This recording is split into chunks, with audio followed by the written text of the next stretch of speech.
So all done, we are live. So hand over to Hamshi to proceed for today's session.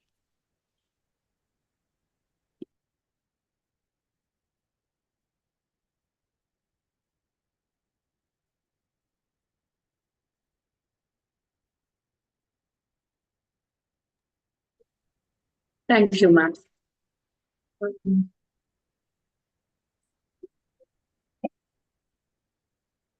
Good evening, everyone. Welcome to the webinar. Thank you for joining for today's webinar. My name is Hamshi. I work as a pediatric speech therapist at Aston New Kids, Aston Whitefield Hospital, Bangalore. Before we get started, I want to inform you all that if you have any questions during the webinar, please type them in the chat window. We will address them or discuss at the end of the session during the question answer session. On occasion of Aphasia Awareness Month, which is observed in June, we will be addressing the topic aphasia today, which is probably fairly new for a lot of us present here. The topic of today's presentation, or the title, is Are You Aware of Aphasia? And the speaker for today is Ms. Amulya Raghava. Ms. Amulya Raghava is associated with Bangalore Baptist Hospital since 2019. She's a speech language pathologist and a swallow specialist. She completed her graduation, BSc in Speech and Hearing from All India Institute of Speech and Hearing, Mysore, and post-graduation, Masters in Audiology and Speech Language Pathology from Manipal College of Health Professionals, Manipal.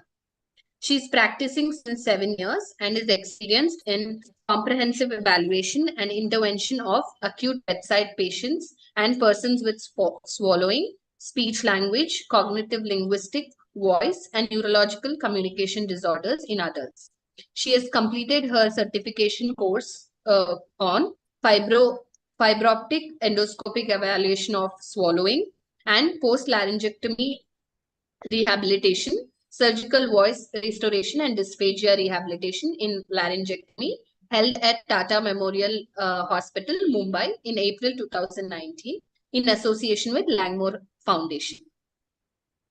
Her area of expertise is comprehensive objective evaluation of swallowing, like FEES, video fluoroscopic study, which is VFSS. She also deals with persons having speech language and swallow considerations in head and neck cancer, neurological disorders like traumatic brain injury, stroke, neurodegenerative diseases like Parkinson's, motor neuron disease, GBS, dementia, and tracheostomy patients. Welcome to the webinar, Amulya, and over to you. Thank you so much, Hamshi. Good evening to one and all present here today. Today, I will be talking about, my name is Amulya, and she's already given an introduction. So today, I will be talking about the basics of understanding aphasia, how it manifests in people, what are the causes, what symptoms to look forward for, and how it is finally treated. Okay, so moving on. So to understand what is aphasia, it is a language disorder that results in loss of communication. So post damage to the brain, a person loses his ability to communicate. It also affects the person's ability to process and use language, including reading and writing skills. Communication is impaired, but usually their intellectual abilities are generally preserved. So which means they are able to understand what is happening around them. They're able to process the language, but they're not able to express the same. People with aphasia have their thoughts, feelings, and personalities, but need alternative ways to express them. So all of these things that I'm telling you, we will be talking in detail about each of these points. And I hope the screen is shared. Yeah. And a person with aphasia also has difficulty speaking or understanding what other people say.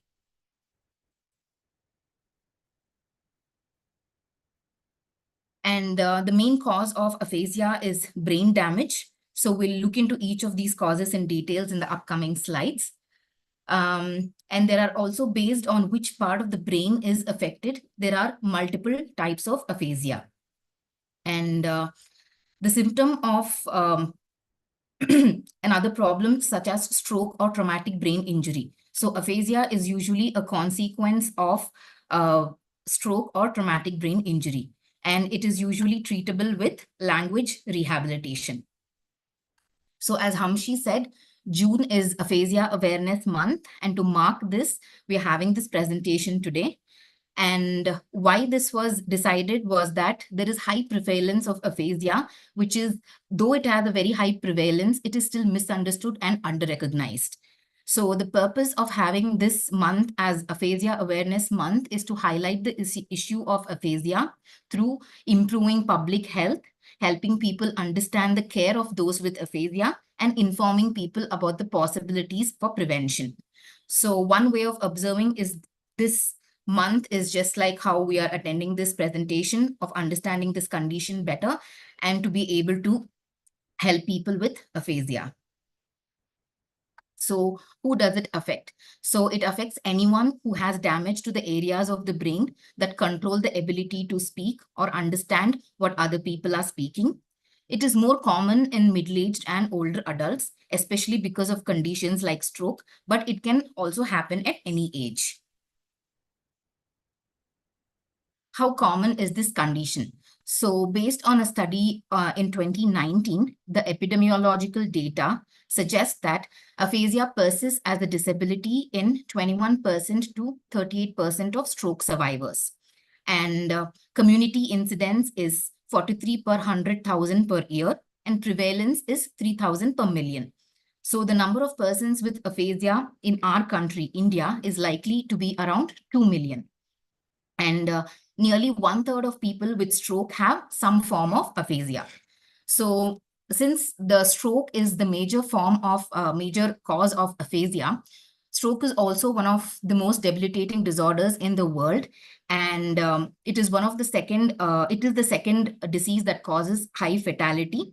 And it is one of the most expensive diseases as well, because the cost in hospital is high, and post which, depending on the neurological disabilities that the patient has developed, they will have to undergo long-term neuro rehabilitation. And it also affects the quality of life of these patients in a great manner. So moving on, since we'll be talking about the brain and its language functions closely, we need to first understand the functions of the brain. So we have the right hemisphere and the left hemisphere. Right hemisphere is dedicated to the non-linguistic parts, that is art, creativity, imagination, music, awareness, etc.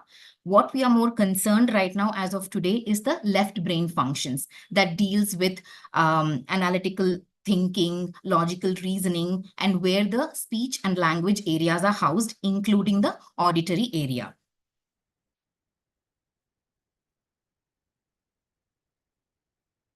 So moving on to the causes of aphasia.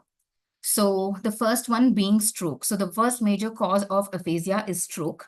And there are two types of strokes. That is one that causes clot in the blood vessel, and one that leads to bleeding in the brain. So both of these consequences can lead to stroke, and the person could have aphasia. So if the stroke is on the right side of the hemisphere, the person is most likely not going to develop any language impairment. But if the same stroke is in the left side, where the language areas are involved, then the person will most likely have some amount of language impairment. So the second cause is head injury. Head injury can be road traffic accidents, or traumatic brain injuries, or self-fall. So any of these falls or accidents which is towards the left side of the brain can again cause language impairment. Moving on to brain tumors, it could be both malignant and non-malignant tumors, benign tumors, wherein if the tumor is impinging on any of these language areas on the left side of the brain, then the language functions would be impaired. Another cause of aphasia could be epilepsy and seizures. It is also seen in progressive neurological conditions such as Alzheimer's disease, frontotemporal dementia.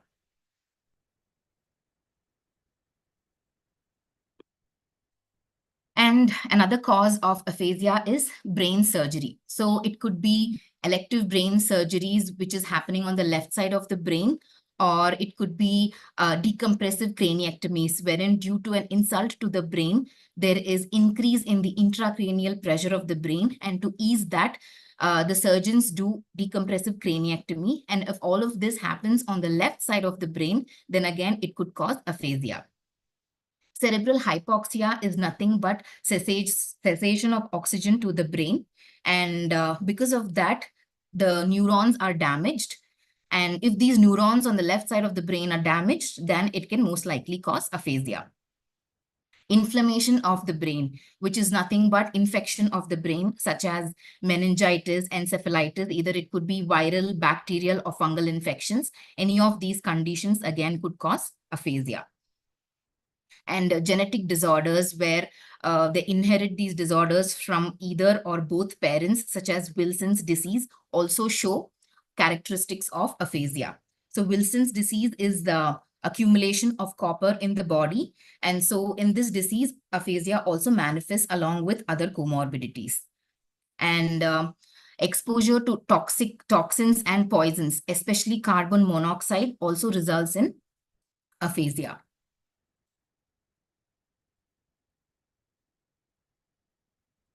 So moving on to the most important part, that is, what are the symptoms of aphasia? So when you look at a person, how do you understand or find out that he or she is having some amount of language impairment? So a person with aphasia may speak in short or incomplete sentences. They usually omit articles like is, an, and the, and speak in short phrases. So for example, a person with Broca's aphasia may say walk dog instead of saying I will walk the dog, I will take the dog for a walk. Or he might say book, to table, for there are two tables on the book. So basically, they're just short phrases, and a lot of grammatical forms like articles are and pronouns are omitted. And then they speak in sentences that don't make sense. So sometimes they're just speaking something, it looks like they're making sense, but when you pay very close attention to it, there is absolutely no meaning to what they're saying. And there is another feature that is very characteristic to aphasia, that is neologism. So neologism is a phenomenon where they coin a new word or an expression. So usually these are non-recognizable words or non-words. So it could be anything, and many times these new words that are formed are not even related to the target word that they're trying to express. So it could be slunker for a toothbrush, wherein slunker in no way resembles close to the toothbrush, even in phonemic or a semantic manner, wherein they say glimbob for shirt. So there's absolutely no sense that they're telling to the object that they're naming. Another symptom is that they substitute one word for another or one sound for another, which is commonly called as paraphasias. There are various different types of paraphasias like phonemic paraphasias and semantic paraphasias, wherein in phonemic paraphasias, they try to substitute the word with a similar sounding word. For example, in this example, instead of saying pot, the person says spot. And in semantic paraphasias, it means that those words are meaningfully related. For example, the person intended to say son and instead said daughter. So which means that daughter and son are both meaningfully related, which are children. And sometimes instead of saying an apple, they say apple instead of an orange, wherein apple and orange belong to the same lexical category of fruits. So many times the brain retrieval problem is that when they see an object, when they see that it's an apple, they know it's a fruit, but they're unable to retrieve the word that it's an apple and instead start naming it as orange or strawberry or chiku, which are all meaningfully related and belong to the same category, lexical category, that is the fruits. So we saw neologisms are there, paraphasias are present, and the third most important is perseverations. So perseverations are the answer to the first question persists to the subsequent questions. For example, I ask the person, what did you eat? He says apple. And then my next question would be, what did you do? And it persists as apple. So irrespective of what the question is, it's the same word that perseverates in the subsequent utterances. And they also have inability to follow instructions. So when you ask them to do step commands, for example, you arrange 3 lexical items on the table and you ask them to pick the pen. So some patients, depending on the severity of the disease, would be able to execute one function. Depending on the severity, either they won't be able to perform even that single function, or patients may perform up to 1 to 2 step commands. So for example, take the pen and give it to me. The person might not be able to understand what I'm saying and execute the same function. And inability to comprehend what they read. So in some people, they might be able to read. So when you give them a paragraph, they will read it. But when you ask them to explain what they have read, they will not be able to do it. So we have neologisms, we have paraphasias, perseverations, inability to follow conversations, and so writing sentences. So even their reading and writing are affected, wherein their writing doesn't make any sense. So they will see a lot of agrammatism in their writing, wherein the grammatical part of the sentence is affected. So they have word finding difficulty. So this is most common in anomic aphasia and conduction aphasia, wherein and this word finding difficulty is seen in lesser severe forms of aphasia, wherein the person looks at an object, knows that it's a pencil, but is unable to retrieve the word. For example, the person is unable to recollect where he lives or what his wife's name is. So they have, it's not that he doesn't know what it is, but they have difficulty retrieving that word. Another important symptom of aphasia is circumlocutions. So it is often used by people with aphasia where simple terms can be paraphrased to overcome word finding difficulty. So for example, instead of saying grandfather, the person says the father of one's father. And circumlocutions are also used as a manifestation to overcome word finding difficulty. For example, I ask a person, what did you eat for breakfast? And it is idli. And he might not be able to say the word idli, but instead he will say, it is round, it looks white in color, it is small, I had 3 of them. So instead of saying idli, he's able to circumlocutes and starts describing the object. So in this, I have given an example of a pen where instead of saying a pen, the person says, we write with it. So summarizing the symptoms of aphasia. So the person has trouble speaking clearly, trouble understanding speech. Writing is also affected, trouble understanding written words, remembering words, and remembering names of the objects. So to understand how aphasia works, we need to first understand 2 specific parts of the brain that work together when we talk. So the first part is Broca's aphasia.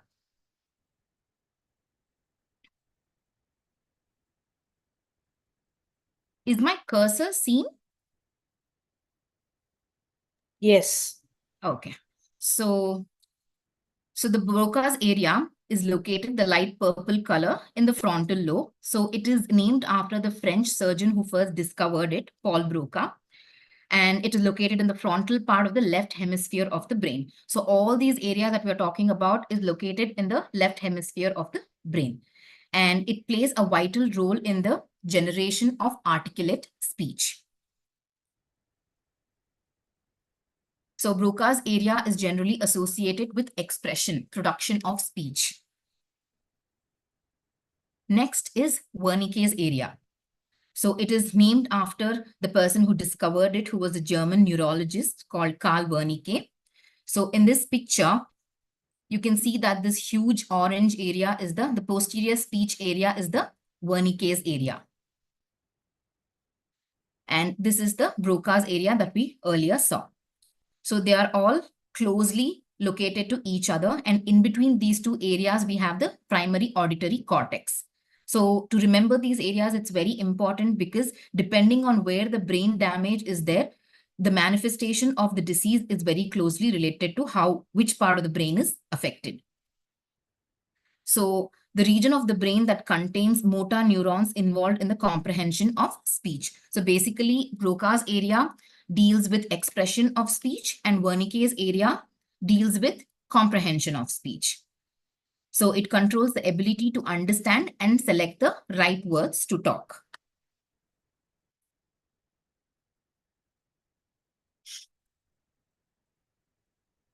So it is located in the temporal lobe, usually on the left side of the brain. It is close to the auditory cortex, as I already told you. It is important for the comprehension of speech sounds as well. And it is the receptive language or language comprehension area. So when two people are conversing, so it's the Wernicke's area that first understands and decodes what the other person is speaking, understands what is being spoken to, and then alerts the Broca's area to give the appropriate expression or the answer to whatever the conversation is. So that is regarding the two areas of the brain that take care of the language functions, that is Broca's area and Wernicke's area.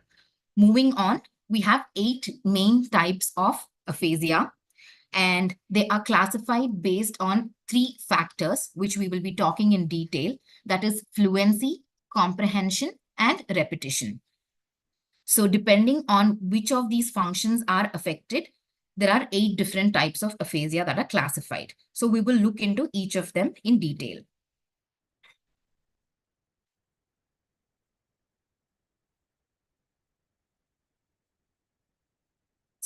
So looking into the 3 main factors that are considered to determine the type of aphasia. The first one is fluency. So we look into whether the person is able to speak smoothly and easily. Does their speech have the right pace, pitch, pronunciation, and grammar, and whether they are able to write without any difficulty. So all of these factors come under fluency. In understanding, it is whether the person is able to understand what other people are saying. Do they say phrases and sentences that make sense? Or is it a jargon speech? Can they also read or understand written words? The third main factor being, does the person have any trouble repeating words, phrases, or complete sentences? So moving on to the first type of aphasia, that is the most common type of aphasia, is Broca's aphasia. So we have 2 types of aphasia that is fluent and non-fluent aphasia, and Broca's aphasia comes under non-fluent type of aphasia, or it is also called as expressive aphasia, wherein the person's ability to express or produce speech is affected. So it is one of the most common forms of aphasia that we see. And so usually people with Broca's aphasia have the following. So they have loss of fluency. They struggle to form words. They repeat words or simple phrases over and over again. So they have stereotypic utterances. I have a video in the coming slide, so you'll be able to understand Broca's aphasia better.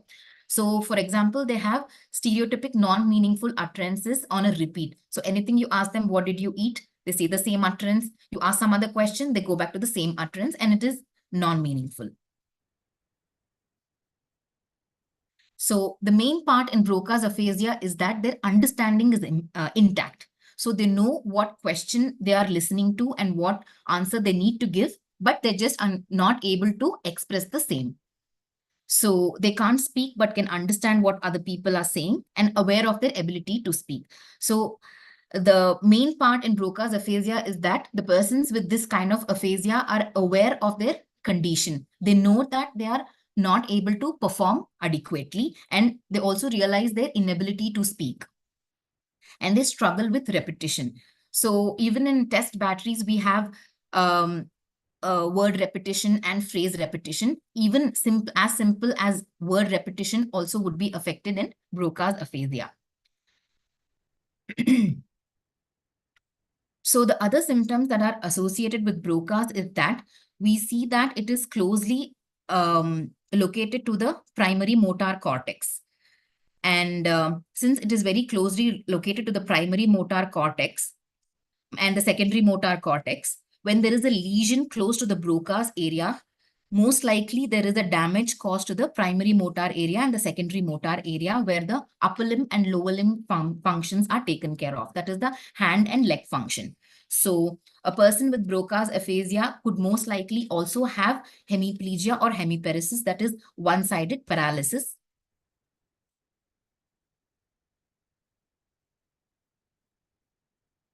So in yeah, moving on to Wernicke's aphasia.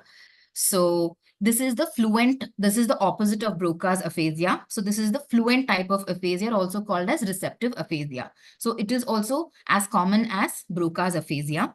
And people with Wernicke's aphasia usually have the following, that is fluent speech. They don't have any trouble with the physical act of speaking. They are able to speak.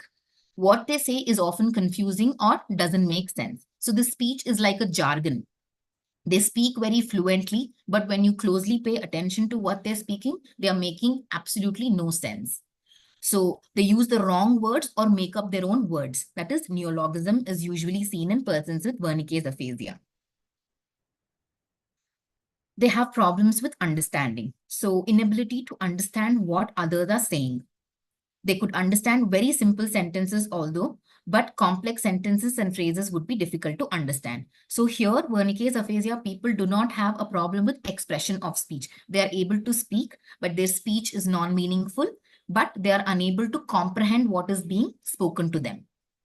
And these people also, such kind of aphasics also struggle with repetition.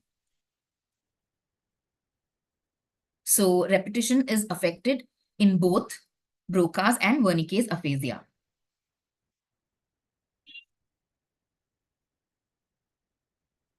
The other symptoms is the Wernicke's aphasia is located closely to the occipital lobe. So this orange huge area is the Wernicke's area, which is very closely located to the occipital lobe, where our visual functions are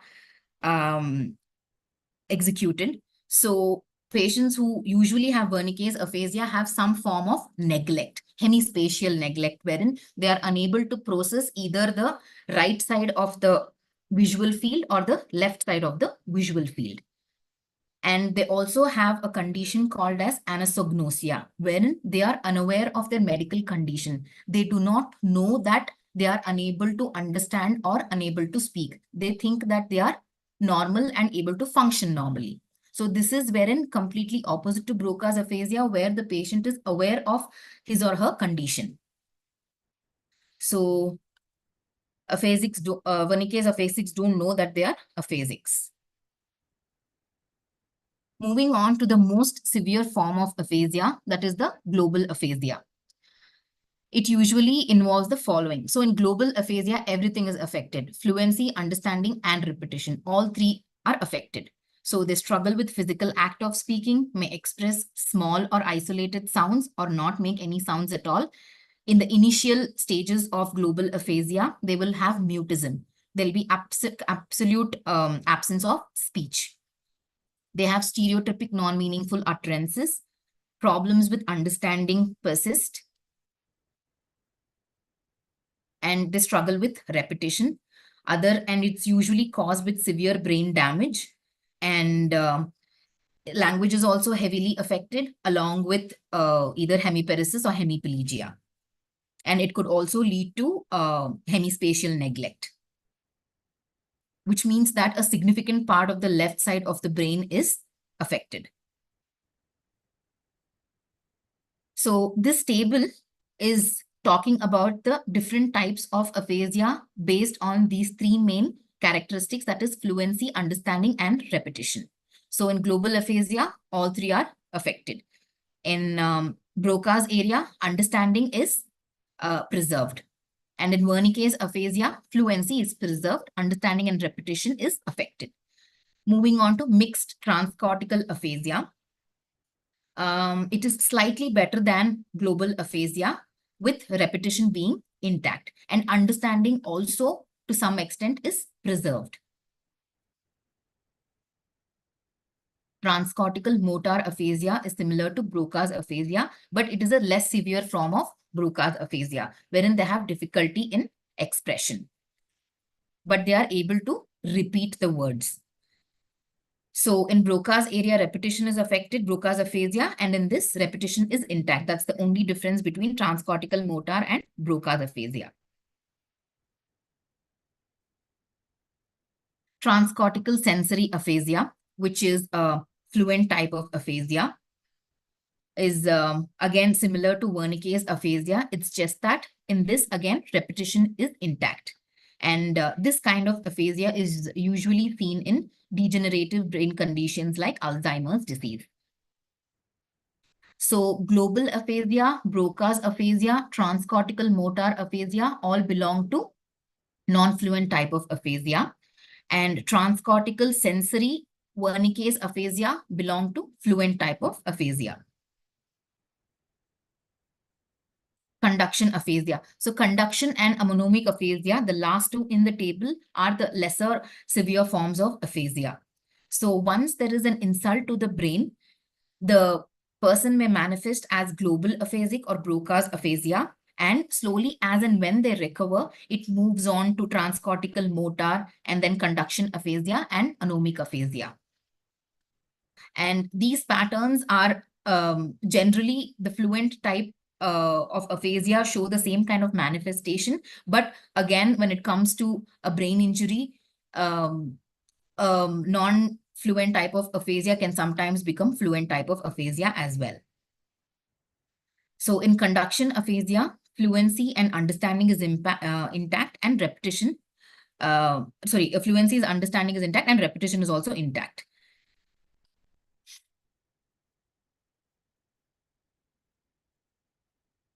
And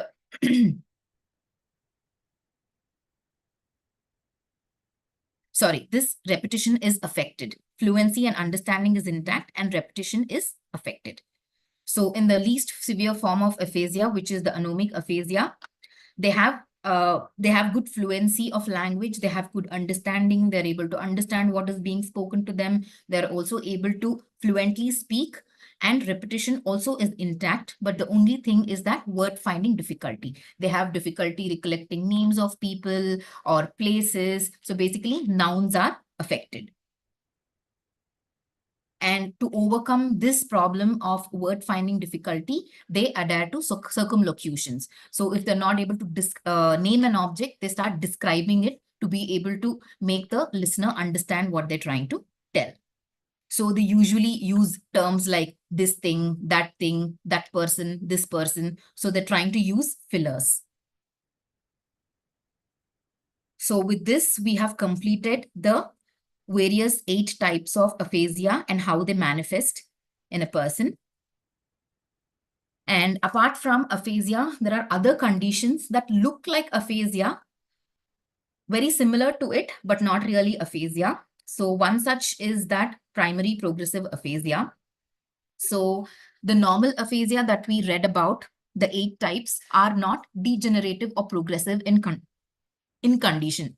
So when there is an insult to the brain and aphasia manifests, at that point, they are severely damaged, but with consistent intensive therapy, we are able to better the language function, and it leads to lesser severe forms of aphasia. So there is progress with therapy. But in primary progressive aphasia, it progresses with time. It degenerates with time. So there is gradual loss of ability to speak, write, read, and understand speech. This is different from injury or stroke-related aphasia, as I already told you, who don't get worse over time. And this type of PPA is usually seen in frontotemporal dementia and Alzheimer's disease. So both these conditions are progressive neurological degenerative conditions.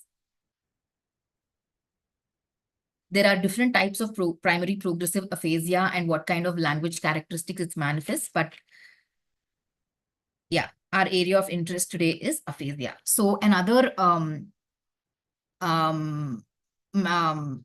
phenomenon that is seen, that is closely associated with aphasia, can be seen existing with aphasia, but also can exist in isolation. That is alexia and agraphia. So alexia is word blindness and agraphia is inability to write. So when these centers in the brain that control reading and writing is affected, it manifests as alexia or agraphia. So people with alexia can see the words but can't recognize or read them. People with agraphia lose the ability to write. So both these conditions can co-occur and people can have alexia without agraphia and the other way around, meaning they can write words, but they can't read what they wrote. So they're able to write a word, but when you ask them to read it, they're not able to process what they have, what is being read to them. So another condition is auditory verbal agnosia. So it is selective inability to recognize verbal sounds. It is impaired to understand language right from dictation and repeat words. So when you give them words on dictation, they are unable to write, they are unable to repeat words, and they are unable to understand language. That is because their auditory cortex is affected and they are not able to perceive the information that they are listening. It happens when there is a disruption in an area of the brain that processes sound or spoken language. So all these aphasias that I just discussed now, the 8 types are seen in adults. So there are certain types of aphasia that are seen in children as well, pediatric population. So we will look into that now. So acquired childhood aphasia. So language disorders in children are basically divided into developmental disorders and acquired disorders. So in developmental disorders are the ones where the child has difficulty at birth or it has a congenital condition such as mental retardation or cerebral palsy and things like that, or delayed language, global developmental delay. And acquired conditions are when these conditions come after a certain period of language development. So the insult to the brain happens after a certain period, after whether maybe the child must have developed the language completely or after maybe 2 to 3 years where the child is still developing language. So ACA is defined as a language disorder secondary to cerebral dysfunction in childhood, but appearing after a period of normal language development. So all these children with acquired childhood aphasia would have a certain period of normal language development, after which they have observed an insult to their brain. So according to Robinson, reported that ACA accounted for between 4 to 7% of the cases of language impairment in children. So it is very rarely seen and accounts to only 4 to 7%. And they have poor auditory and reading comprehension. And they have difficulty with organizing and expression of complex ideas. So these children are usually seen making inappropriate comments or have off-topic conversations. They do not stick, like pragmatics of language is affected, wherein they do not know how to stick to a topic that is being spoken to during a conversation. So word retrieval again is affected. They're having word finding difficulty, naming and object description difficulty, although vocabulary is intact. And sentences may be lengthy and broken or fragmented. And they have difficulty with sentence comprehension. So again, children with ACA have difficulty understanding what is being spoken to them.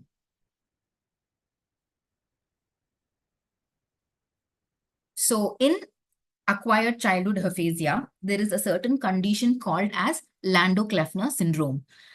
And this is again a very rare condition that is seen, wherein the language regresses after a period of normal language development, usually with an accompanying seizure disorder.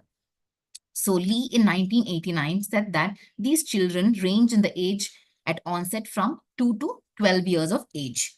So some have presented acutely, and in others, there has been a period of language deterioration lasting over several weeks to several months. So the child usually has a normal language developmental pattern, and after which, due to epilepsy or seizures, has a regression in language where they go back, and this can lead to several weeks to several months. And the longer the period of deterioration, the poorer is the prognosis. So Children with Landau-Kleffner syndrome have complete verbal auditory agnosia, and receptive language component are seen, wherein these children are unable to understand what is being spoken to them. Verbal language is absent or considerably reduced. So expression also is considerably reduced. So indeed, many of the children are initially thought to be deaf, but on examination have peripheral hearing is normal. So many people would think that they're not able to hear what is being spoken to them, and hence they are not responding, but they perform well on hearing tests. So which means that because the auditory area is affected, they have auditory verbal agnosia. So they have difficulty comprehending speech. So these are the conditions, these are the aphasia that are seen in children. Moving on to assessment. So SLPs play a critical role in screening, assessment, and diagnosis and treatment of persons with aphasia. So usually when a person has a stroke, either it's the speech language pathologist or first person that they come in contact with would be the general physician or a neurosurgeon, neurologist, who later refer them to speech language pathologists who do a comprehensive evaluation. So we have various test batteries, and most of these test batteries are based on 5 to 6 main components. They check the fluency of the language. So fluency is asking questions like, what is your name? Where do you live? What did you have for breakfast? What do you work? Where have you come? So all these questions determine the fluency of a person. So the comprehensive test batteries, some of them are Western Aphasia Battery, Boston Diagnostic Aphasia Examination, Linguistic Profile Test, and Boston Naming Test. So I will just give you, in brief, I will just explain about Western Aphasia Battery. So as I said, the first component that is checked is fluency, and then they will check for spontaneous speech, whether the person is able to speak in sentences, or is it a phrase level, is it word level, or is it complete absence of speech, or if the person is just using barely single words to express. And then would be auditory verbal comprehension. So whether the patient is able to listen to the question and respond appropriately. For example, are the lights on in this room? Does the month of March come before July? And do you work as a doctor? So there'll be various questions asked to the patient, and depending on the difficulty, the person should be able to say yes or no. And another component that they check is sequential commands. So the person should be, normals should be able to follow at least up to 3-step commands, 3 sequential commands. That is, take the pen, keep it on the book, take the book, give it to me, and switch off the light. So there are 3 different commands that are given, and the person should be able to follow all these 3 commands at once. So depending on how the patient performs, they are graded. And another component that they check for in these test batteries is reading and writing skills, whether they're able to read single words, read paragraphs, and whether they're able to write on dictation. And the last segment would be naming. So various items are shown, lexical items. It could be pen, pencil, book, light, and safety pin, anything. And looking at the object, we should be able to see whether the patient has difficulty naming. And also, when the person has difficulty naming or word finding difficulty, they will also succumb to circumlocutions. That is seen in fluent type of aphasia. So after comprehensive assessment, speech language pathologists also deal with counseling persons with aphasia and their family members. So many people are unable to understand this condition, the way it manifests, and family members are most likely confused. So we should be able to break it down to them in simpler terms and make them understand how communication can be made easier at home. Moving on to management. So I'm not going in detail regarding the assessment and management of these conditions. So usually the management is patient-centered, and documentation is maintained to check the progress of the patient.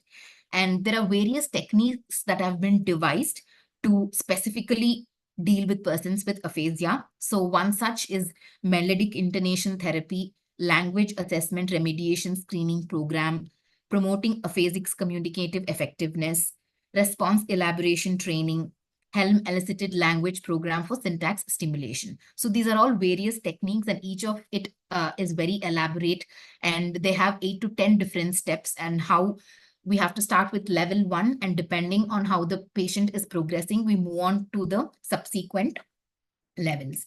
So, so here is the part where I was supposed to show you a video. So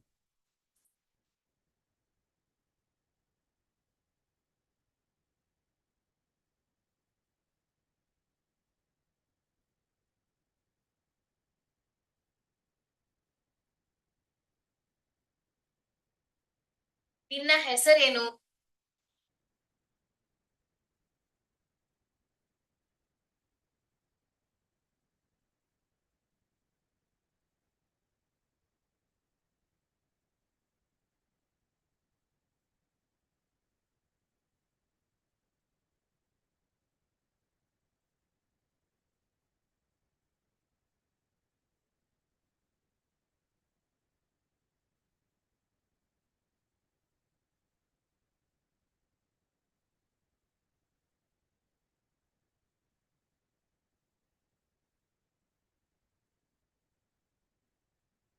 Okay, is the video, I hope the video is visible. Yeah. So this patient is a 23-year-old stroke patient. So these days, even when I'm working with patients with, so I basically deal with adults, and I see a lot of young stroke, 23-year-olds, 25-year-olds, and this person is 23 and has a left MCA infarct resulting in Broca's aphasia. So let's see how he performs. So I'm just asking him basic questions, and you can listen to what he says. ನಿನ್ನ ಹೆಸರೇನು?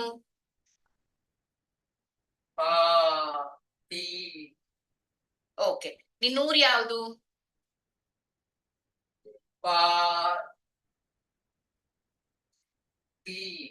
Okay, ಅಮ್ಮ ಎಲ್ಲಿ ಕೂತಿದ್ದಾರೆ? ಅಮ್ಮ ಎಲ್ಲಿ ಕೂತಿದ್ದಾರೆ?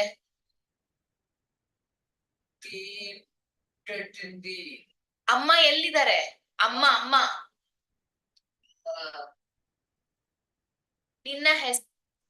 So in this video, you can see that I'm asking simple WH questions and he's unable to answer. And also I asked him, I gave him a command where I asked him to show his mother. So even a simple command like that, he's not able to understand and respond. And moving on, so this was in the initial days of therapy. So now gradually, so in therapy, what I did was I started with sound level, and which is Aksharamale in Kannada. He is illiterate. So we'll initially start with, depending on the severity, in his case, we've started with a sound level. And from sound level, I will be moving on to monosyllabic words, bisyllabic words, and trisyllabic words. Oh, very good. Side gidu. Okay. ಇಷ್ಟಕ್ಕೆ ಮುಂಚೆ ಇದ್ದಿದ್ದೇನು? ಇದೇನಿದು? Very good. ಇದು very good. Side ಗಿಡು.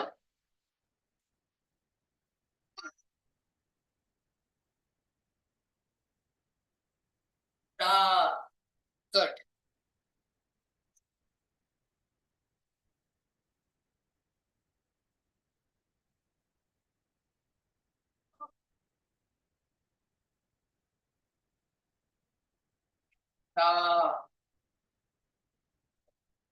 So here, when he gets confused, what we do is we try to make the patient understand the placement or place of articulation. That is, pa is a bilabial. So it needs, we need to bring the upper lip and lower lip together to be able to produce pa. So I try to give him cues like that, and listening to those cues, he will be able to produce. ತುಟಿ ಹೇಗೆ ಜೋಡಿಸ್ಬೇಕು? ತುಟಿ ಜೋಡಿಸ್ಬೇಕು, ಎರಡು ತುಟಿ ನೋಡು. Very good. ಆಯ್ತಾ? ನನ್ಗಿವಾಗ, so Till now, what I did was asking him to express the particular sound, which he was able to do. So this was after, I think, 5 sessions of therapy, because initially even a single command would be difficult for him to follow. So during his acute phase, just after stroke, he was global aphasic, and now he is at the Broca's level. His auditory verbal comprehension has gotten better with time. And now what I'll be doing is that I will be naming the particular sound, and he should be able to identify the same. Idralli ta etkodu. Very good. Ade tara oo etkodu. Oo.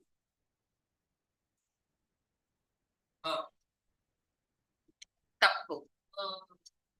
ನಾನು ಹೇಳಿದ್ದು ಊ. ಈ. Very good. ಆ. Good. ಏನಿದು?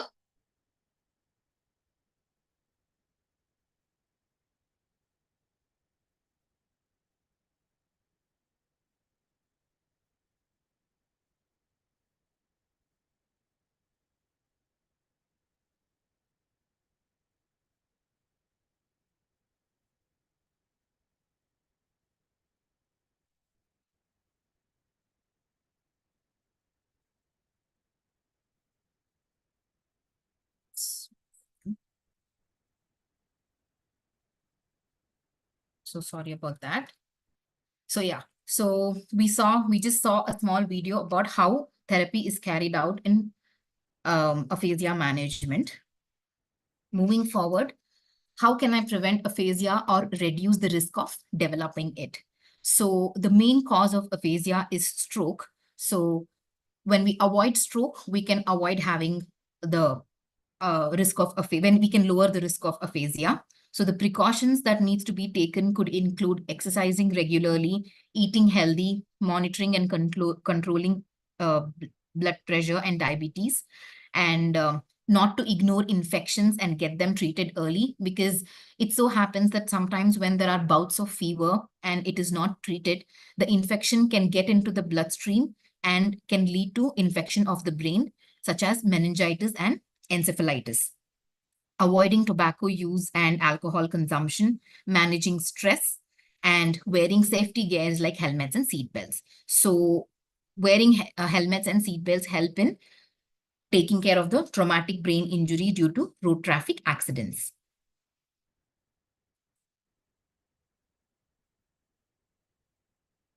So another important measure that a lot of research has gone into these days is quality of life, determining the quality of life in aphasics. So aphasia can create numerous quality of life problems because communication is so much a part of our lives, and it can affect their jobs, relationships, and day-to-day functions, especially if a person's job is a person is a teacher and has aphasia and is unable to express himself and is the only breadwinner of the family. So it is an economic burden, it is a financial burden to the family and an economic burden as well. So difficulty expressing wants and need can result in embarrassment, frustration, isolation, and depression. So post-stroke depression also is very common and is rampant. Other problems such as difficulty moving around and problems with memory and thinking. So in progressive conditions such as frontotemporal dementia and Alzheimer's disease in later stages, even memory and thinking cognitive functions are also affected, along with language functions.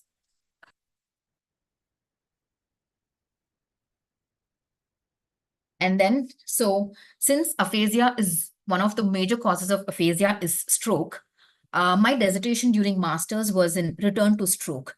So in that study, we looked at 31 stroke patients and how many of them were able to get back to work. So among 31 patients, only about 8 patients were able to get back to work. And even in those 8 persons with post-stroke, only 4 of them were able to get back full-time, and the rest were just part-time, such as cooks, tailors, and other professions like that, where they have the flexibility of time, and they were able to run their job from their home. So return to work after stroke is an important determinant of life satisfaction and might even be a necessity for many people to provide for themselves. So, and it is also, stroke is one of the highest cause of chronic adult disability. So once they've had an episode of stroke, it is most likely that they end up having some or the other neurological disability, like immobilized due to paralysis or loss of speech. So they are unable to return to work after stroke imposes an economic burden on family and society as a whole, owing to loss of productive years of employment. So it leads to, so if at all he's the only breadwinner of the family or she's the only breadwinner of the family, having a stroke would become a financial burden where they're unable to support for their family. And if you want to know more information about aphasia and its treatment, there are different websites online. These are just some of them that I mentioned. There is Aphasia and Stroke Association of India. There is American Speech and Language Association, National Aphasia Association, and Indian Stroke Association. So all of these websites have various support groups, group therapy sessions. So support group is another thing where it is always a little boosts when there is a support group, because you're meeting like-minded people with the same kind of a condition. So just like how they have a support group for Parkinson's, the same thing is developing for aphasia as well. So this brings me to the end of this presentation. And if you have any queries, I work in Baptist Hospital. You can come and get in touch with me directly, or you can also mail me. That's my mail ID. And so I'll be more than happy to answer any questions related to today's presentation or otherwise. So these are my references. Thank you.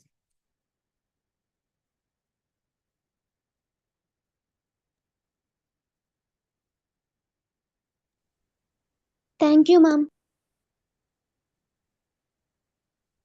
Thank you, Amulya. We deal with a lot of developmental disorders or developmental conditions, so we don't really get to see a lot of children who have who have who really diagnosed with aphasia for sure. So this is definitely something we don't see. Very rarely we have children who have typically developed language and then come to us with difficulties later. So yeah, So thank even you, in my, thank you. yeah, no problem. So just to add on to that, even in my 7 years of experience, I think I've had 2 children or maybe 3 who had acquired childhood aphasia. One was a 6-year-old girl who had a left MCA infarct and developed the same, and the cause of stroke was also not found. And another child was, when he had an insult, he had a wardrobe fall on his head and affected the left hemisphere. So he initially developed mutism. And later with therapy, he was able to attain single words, which moved on to phrase level and then sentence level. But since they were younger, they were able to cope up and get back to near normal language functioning. Yeah, I think immediately after post-stroke in children is what we see is mutism itself, and then post-therapy you see some progress. Again, it's based on what was the amount of language development that had happened, or I think clinically correlating their language development to their condition matters to be able to diagnose and understand how to work further. Because mostly we have really young children, at least we work with, who are under 3 years, whose language development is still happening. So most of the even stroke or injury or trauma cases, we still diagnose as language delay itself, because the language development has not fully happened. I think post 3 to 10 years, or maybe 4 or 5 years, you see the aphasic characteristics actually, because the language is developed and you're able to markedly see the difference. Yes, and literacy is something we won't be able to check in childhood developmental cases, sorry. So we mostly depend on activities like repetition or recognition or fluency and those kind of uh, Identification. Huh. identification. Yeah, those kind of things. Yeah, yeah. Thank you so much for today's talk. Um, Welcome. Anybody has yes. any questions for me regarding the presentation? Ma'am, may I ask you a question? Yes, yes. I just wanted to know if a child has speech delay in the early years and has, even been to the speech therapy, will that impact in the later years on his multiple instruction following or comprehension of too much of text that is provided to him? Okay. How old is this child?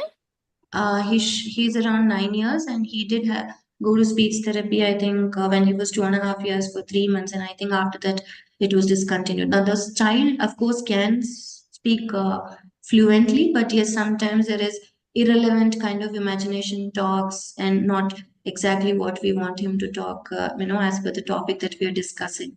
So, do you think the earlier years thing is may have an impact on him now in his academics?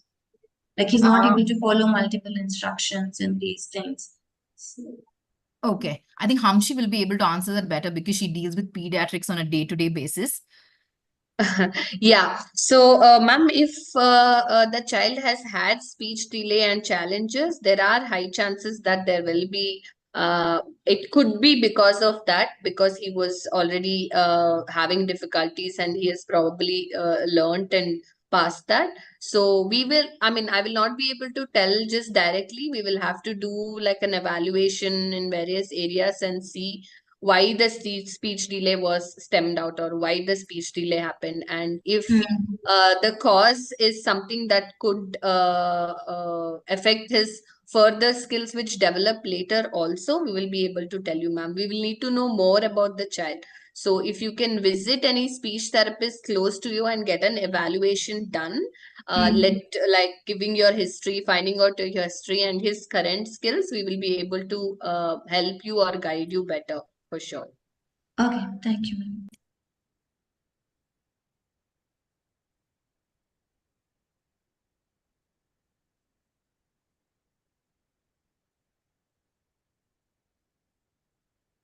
Um, I think we have a question in the chat box.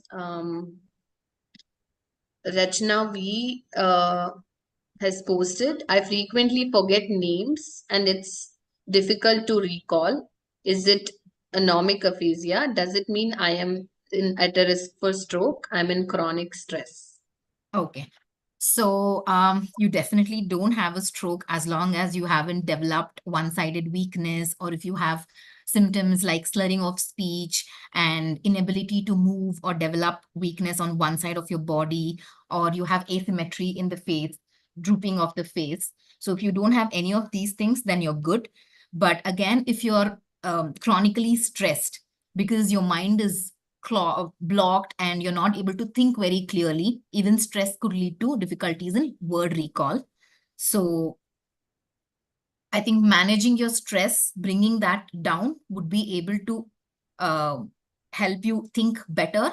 And in turn, you will be able to, word retrieval skills can get better with time. But yes, stress can cause such things wherein your mind is blocked, you're not able to think clearly, you know a person's name or you know what you're talking about, but you're just not getting the exact word. So by relaxing yourself, getting your anxiety under control and stress under control, you should be able to um, speak more clearly. Again, if you're under chronic stress, please do get yourself checked because prolonged chronic stress can also lead to stroke. It is also one of the major causes.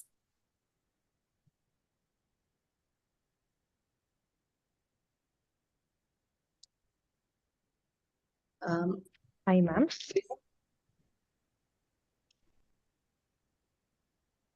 Hello. Yes, ma'am. Okay, I just have a small question in which the video which was played in the presentation, ma'am had said that she would start with sound level and then go to monosyllabic words and all that. Uh, if an adult comes who is in Broca's aphasia, if you start with sound level, won't they feel a little frustrated about it? And how do you deal with that kind of patient when they say they won't be able to, when they have that, not able to do that sound level thing? See, there is, especially in Broca's area, in the, Broca's aphasia, as in the patient that I showed you, he very well knows that he's unable to execute a certain function and he is very much frustrated. So sometimes he has frequent fights with his brother and his mother because he wants to put across a certain thing and he's unable to do it. He's unable to write as well. So, and even when I make him do such simple tasks, initially he was very reluctant to be able to do that because it felt it was very playful and kiddish to be able to do that. And he also thought that doing this is not going to help him recover his language. So, but then it took, I think after his stroke, he disappeared home for 3 weeks. And then in those 3 weeks, he would come for follow-ups, and it took us constant counseling of making his family understand, making him understand that only therapy can be able to help him. So, and then when I made him do a task and he was, so I just gave him a example saying like, I'm going to ask you a very simple question. If you're able to answer it, well and good. If you cannot answer, then you will have to listen to me. So when we did that and when I showed him simple vowels like A, E, and U, he's illiterate and he was not able to do it. He understood where the problem lies. And then with subsequent therapy, that is cueing him, keeping asking him like how the word is produced, he was able to do it. So he understood that by understanding the placement of the sound, how it is produced, he is able to learn. So initially, 2 weeks back, he was able to do only, I think, A, and now he's moved on to consonants also. He's able to produce about 12 sounds as of today. So he also feels it's much more rewarding. It is reassuring. So he is regularly coming for therapy. And yeah, in adults, it is the most challenging part to make them understand that these tasks look simple, but they need to be done. Thank you so much, ma'am. Got it. Thank you. I'm sorry, I have another question. Yes. If the child has a, as I was discussing about the same child, is it good for the child to learn multiple languages, or it's good for the child to just stick to one language, which is English? Because in schools, of course, there is a lot of emphasis laid on learning Hindi, Kannada, English, everything, right? So a child who has had a speech delay earlier, would you recommend for him to learn multiple languages at this age? Okay.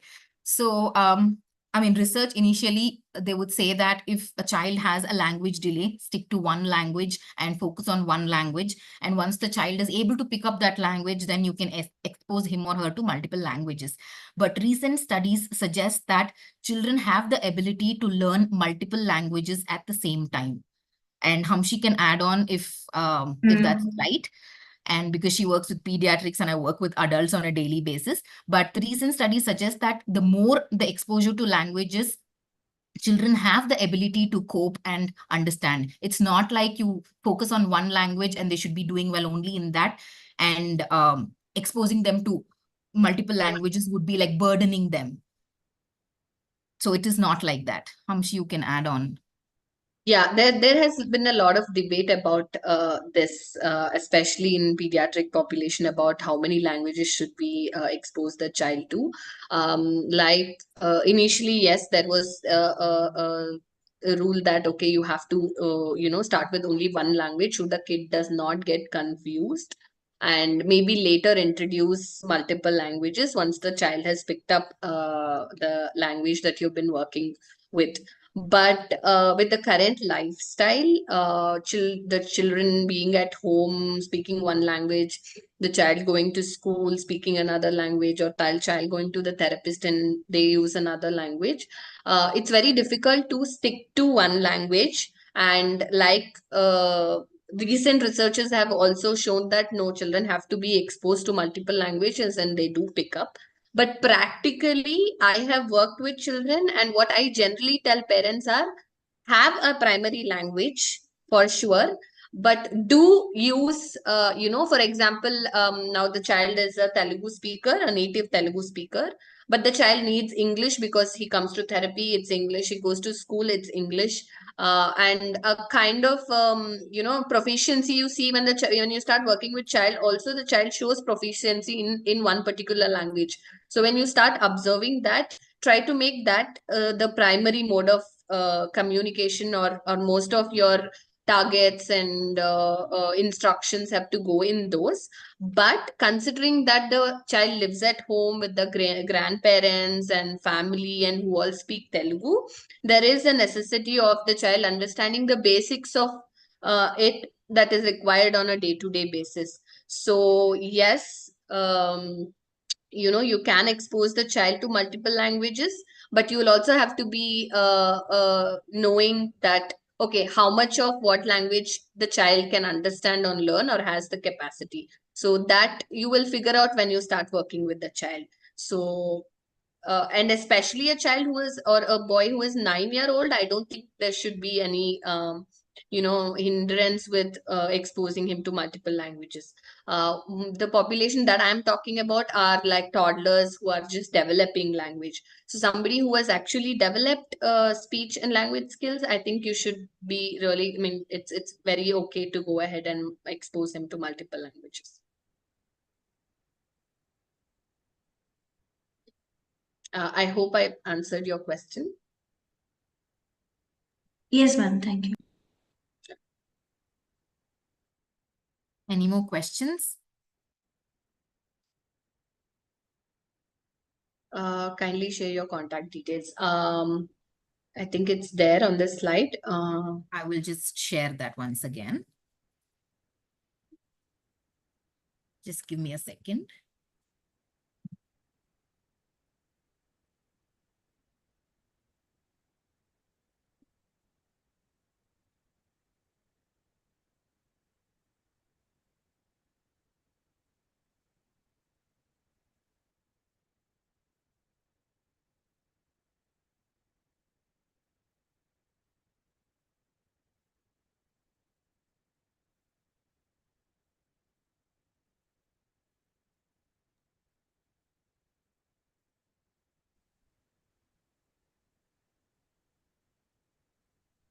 Yeah.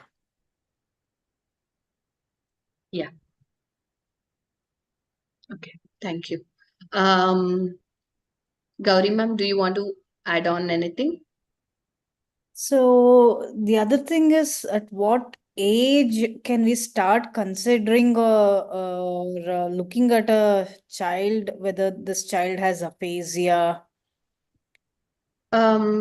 So ma'am, usually 0 to 21 months or up to 3 years, it is considered or diagnosed as language delay itself. Because even if a stroke or a trauma happens when the language is developing, whatever the language is developed usually disappears, and it is reacquired in the same fashion, like how the normal development happens. The repetition of all the stages happens.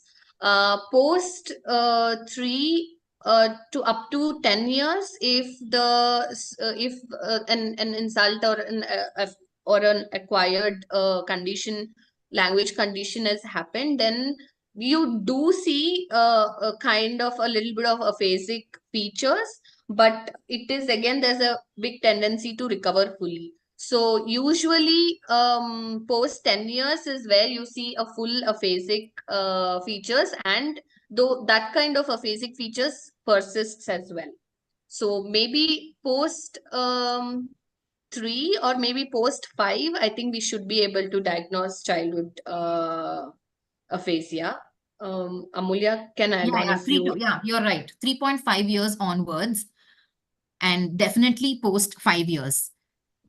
So when we have a child with epilepsy or an head injury, we first go back to the pre-morbid condition. We first find out whether the child had a normal development pattern, normal language development, whether his milestones were achieved his or her milestones were achieved age appropriately. So if there was already a pre-existing delay, then we can't really tell it is aphasic, but we can always check whether there is regression in those skills. So, and depending on that, we will go ahead. But again, it is very important to find out the pre-morbid language development of the child post-insult. Okay. So they are kind of children with not trauma, so could be things like autism, but they're non-verbal. So some are verbal, some are non-verbal. So can you kind of say that these children have aphasia? No, That is ma'am. aphasia, No, right? no. Aphasia does not manifest in children with who come under the autism spectrum. So usually it manifests only after an insult to the brain. So it should either be a neurological problem or a physical insult to the brain, but not a genetic condition like autism. So you will see some kind of problems on the MRI brain when you're doing it. So that area is affected due to the insult. Okay. True. Ma'am, and to diagnose aphasia, the primary this thing should be that there has to be a typical normal development happening in the child, and then there is a loss of language. So that is aphasia. Otherwise, we categorize them under language delays itself. Okay. So, for example, like in children with epilepsy also, the reason they develop aphasia is because a certain genetic mutation happens. I mean, the sense is affected, gene is affected during repeated epilepsy, attacks of epilepsy. So that is how it manifests as aphasia. Again, as Hamshi said, to diagnose as aphasia, the child should have a normal or near normal language development, post which a regression is seen. So that is typically in genetic children with epilepsy. Yes, yes. Okay. Like how I mentioned regarding Landau-Kleffner syndrome. So they are typically children with epilepsy, long-standing epilepsy. And children who come under the autism spectrum, we don't identify them as aphasic. Okay. Sure. I think good session, too much to take on. And the session will be available on YouTube because there's a lot, I'm sure a lot of them will want to go back and watch it again. Yeah. So it has been live streamed, so it's there, so you can go back and watch it. I have tried to keep it as simple as possible, but if anybody has any doubts, you can always get in touch with me. I'd be more than happy to help. Yeah. Subbu Manjula ma'am has asked for my contact details. I'm just going to put my email ID here, ma'am. You can get in touch with me on that email ID.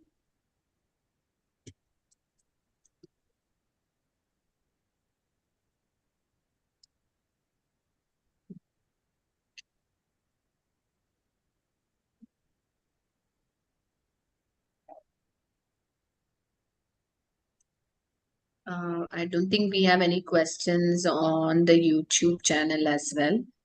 No, there's none there. Yeah. This is a topic that we don't generally deal with, ma'am. This is a fairly new topic for us. So I think people are still assimilating whatever has been. Yes. Right. Yeah. Okay. Okay. So thank you so much, Amulya. I think I would like to invite Ginny to deliver the vote of thanks, and maybe we can close the session after that. Hi, good evening, everyone. On behalf of Brainchild Trust, I would like to thank Ms. Amulya for being with us here today and for an insightful session today. Thank you, ma'am. It was a very insightful session. I would also like to thank everyone for being here today and being patient listeners.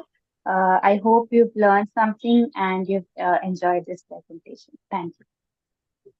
Thank you so much. And I thank Brainchild Trust and Gauri ma'am for having given me this opportunity, especially in the month of June, that is Aphasia Awareness Month. Thank you so much. I had an opportunity to share my clinical knowledge with all of you. No, thank you very much for being part of this. So, yeah, again, it is a little bit complex and it shows the way you presented it was well done. Hmm. Okay. Thank you, ma'am.